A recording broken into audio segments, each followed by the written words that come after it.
So 4 years ago, I want to say let go from a church that I was working at, right? It wasn't necessarily let go. My contract was not renewed. And I was kind of in a woe is me moment, right? I had my third child on the way. My wife's pregnant with him.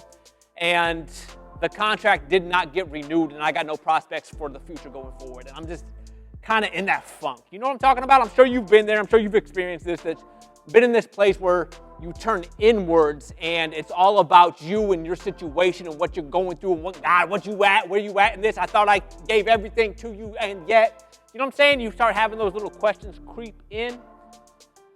Well, God is in the midst of that. He knows exactly where you're at and what he needs to hit you with and expose you to bring you out of that funk and into the truth and light of his grace. And I want to share what happened to me. Like I say, 4 years ago, I walk into a gas station in my little small hometown. And it wasn't my usual one. I got my place. I go for coffee in the morning. I know the girls behind the counter when they change their hair. Like, I know all, right? I like the cup of coffee they serve. But for some reason, this day, I go to a different joint. And I get my cup of coffee. Not quite as good, by the way. And I get in line behind a gentleman. And this must be his spot because he knows the woman behind the counter. And she asks him, says his name, "How you doing?"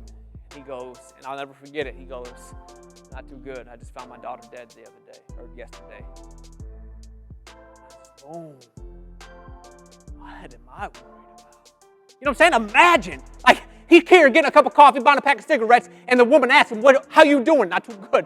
I just found my daughter OD'd or something the day before in her apartment."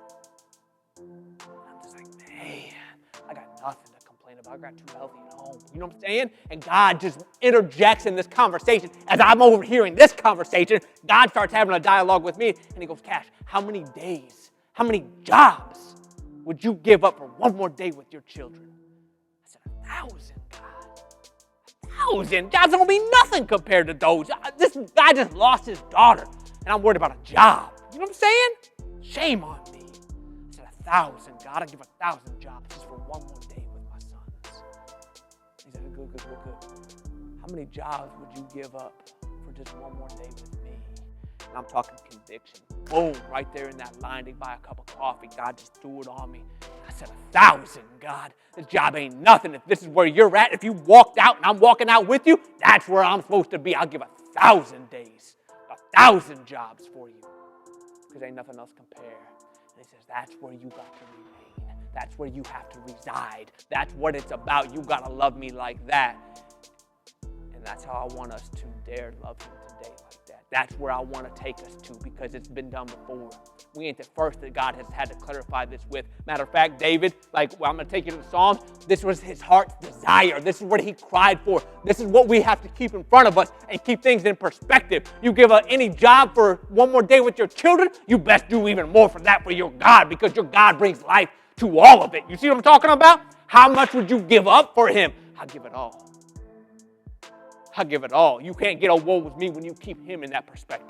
You know what I'm saying? Because it ain't about none of this stuff. It's always about him.